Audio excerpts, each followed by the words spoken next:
Okay, I'm here at Gary's house. He's in the process of starting the ribs here for the cookout tomorrow. So we're gonna kind of film him and see how this goes. Bom, bom, bom, bom, bom, bom, bom, bom, bom. It's all right to be a redneck. Gary, what is it you're doing there, brother? We're gonna baste with spicy brown mustard. So that is that a measured amount there? Or Yep. Just rub it on in there. Rub it in there. So do you rub your meat often with spicy brown mustard? I'm curious. No, not often. Not often. Where did you get the? Just every once in a while. Where did you get the technique of rubbing your meat with spicy brown mustard? I'm Got curious. that from a boy down the road that does barbecue. I watched him rub his meat one night. Did you? Yeah. He rubbed his meat with spicy brown mustard, and his meat turned out pretty good. I didn't get to taste his meat, but everybody says his meat's pretty good. Well, you know, this is a word of mouth business. I mean, if the blog says perception's reality, right? If the blog says that your meat tastes pretty good, then you know, who are you to argue? And we'll separate the fat across the back. Separate the fat across the back. Now, what's the purpose behind that? Makes it more tender. Tender meat. Makes the I mean, you can just tell the difference when you put it in your mouth. Okay. It's just instant. I mean, you just know whether the meat's been separated or not. So you don't want tough meat in your mouth? No. This just makes the meat melt in your mouth. And that's important. Yes, it is. Use a little more. Oh, a little more.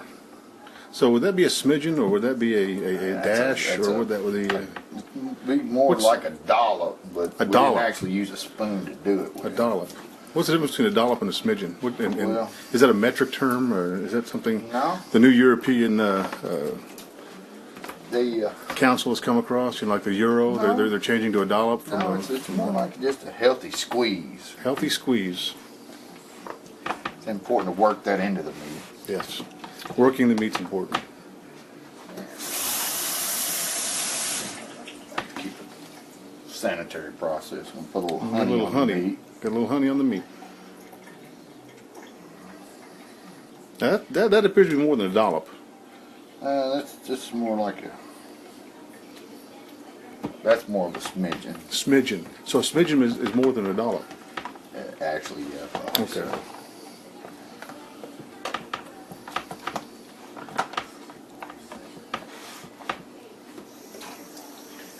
And this is actually the what we rub the meat with. So, These are the spices that we actually rub the meat with. and what are these spices? I take it. It's a combination of cayenne and brown sugar.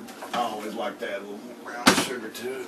So cayenne Makes the and meat sweet. brown sugar to make the meat sweet. Now, in case you There's all don't know, paprika and Gary made this rub himself. This is something that he packages himself, and don't let it fool you. You may see this in Kroger's, but it's not the same stuff. This is stuff that he makes. So we've got brown sugar, Brown mustard, honey. rub mustard and honey, and we cut the fat on the back That's correct. To make the meat melt in your mouth. to make the meat melt in your mouth. Is this something you got on online there, Gary? Is this? No, this What prompted you to have start? to come to Hef's to figure that out. What prompted you to start making this? Well, my dad always had a love of barbecue, and he always did a real good job at it. Now, low and slow that's the secret to cooking your meat to where it melts in your mouth. Well, let me ask you this: Did your dad's meat melt in your mouth? No.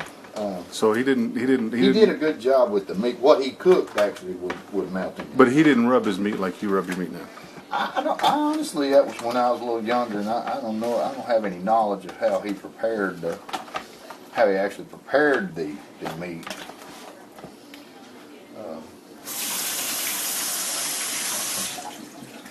Guys, I don't know if you're getting a good view of this or not, but this looks good already. Looking forward to this meat melting in my mouth tomorrow. So what do you do after this, Gary? I'm gonna wrap it up and let it sit. I'm gonna do pork first, and I'll do beef after that.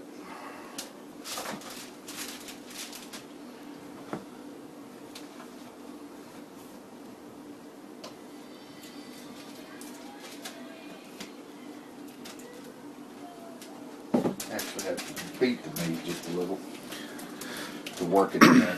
Working in and beating the meat. This is how Gary beats and rubs the meat.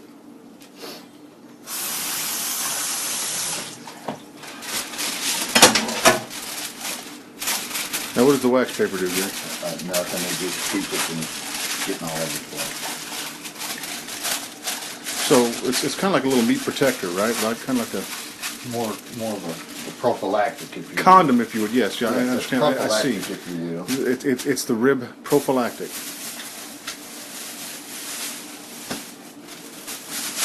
So you double bag your meat. Yeah, I need to protect my meat so as not to let Okay. any of the, I don't want any of the juice to leak out of the meat.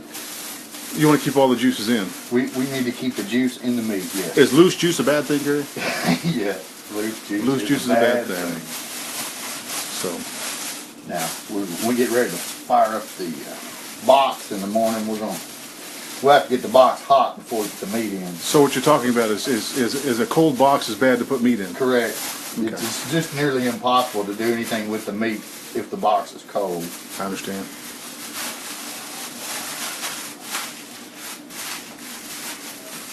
And that'll do it for the ribs. Okay, we're back at Gary's Meat Madness Week.